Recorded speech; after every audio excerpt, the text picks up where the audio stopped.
नमस्कार, मैं हूं दिव्यांजलि मोइत्रा। काला पानी, लिपुलेख और लिम्पियाधुरा को भारत ने अपने नक्शे में जगह क्या दी, नेपाल आग बबूला हो गया और नेपाल भारत को धमकाने लगा। लेकिन भारत ने संयम से काम लिया और नेपाल को इसका कोई जवाब नहीं दिया।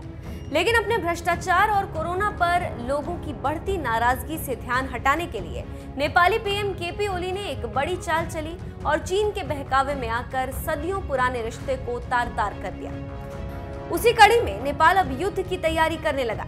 जी हाँ, नेपाल उत्तराखंड के कालापानी के नजदीक अपनी सीमा में सैनिकों की तैनाती कर रहा है। इसके साथ ही साथ सैनिकों के लिए स्थायी क्वार्टर और बैरक बना रहा है।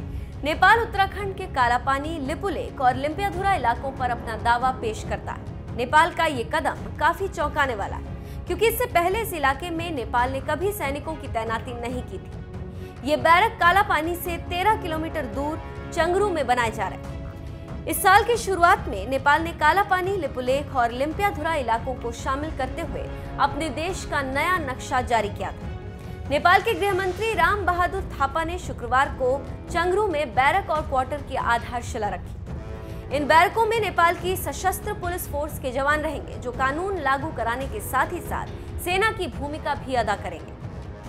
सरकारी सूत्रों की माने तो सीमा के नजदीक नागरिकों की आवाजाही पर निगरानी के लिए कभी भी सुरक्षा बल के जवान तैनात नहीं किए गए। दोनों देशों के लोग बेफिक्री से सीमा पार करके घूम सकते थे, लेकिन अब आर्म्ड पुलिस फोर्स हमारे नागरिकों को अपनी जमीन पर आने से रोक रहे हैं। इसीलिए हम भी अपनी सीमा में नेपाली लोगों की एंट्री नहीं होने दे रहे। आपको जानकारी होगी कि हाल ही में नेपाल की सरकार ने स्कूली पाठ्यक्रम में भी नेपाल के नए नक्शे को शामिल किया था। हालांकि विवाद बढ़ने पर सरकार ने अपना ये फैसला वापस ले लिया था।